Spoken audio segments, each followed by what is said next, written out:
És l'etern debat, quasi una tradició 2 voltes a l'any. Avui toca canvi d'hora. A les 2 d'esta matinada seran les 3. Avancem els rellotges i dormirem, per tant, una hora menys. Serà el 2026 quan s'haurà de decidir si es continuen fent els canvis d'hora amb l'objectiu d'estalviar energia.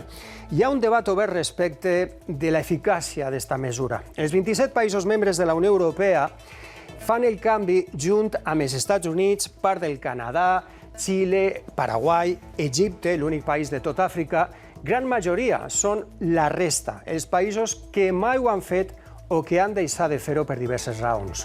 Un canvi d'hora que enguany ens agafa en festiu i amb els xiquets i xiquetes sense escola, però que així i tot afectarà el nostre bioritme. Es donem les pautes per afrontar-lo.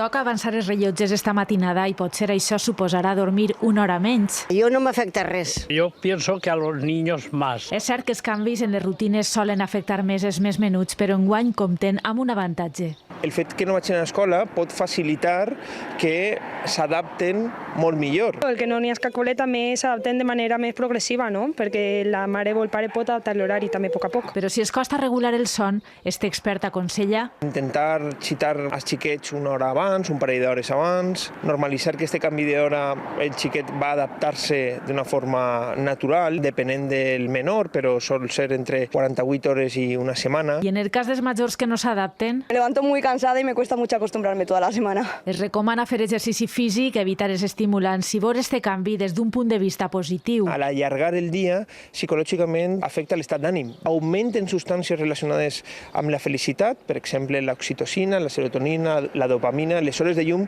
afecten de forma positiva. Fins i tot els qui com a Sarai el canvi d'hora els agafa treballant. Yo prefiero el de ahora, en verano, que el de invierno. Trabajan mejor, para mi gusto, y así luego tienen más tiempo para hacer más cosas por la tarde, cuando acabas de trabajar. Recorden que esta nit a les 2 seran les 3.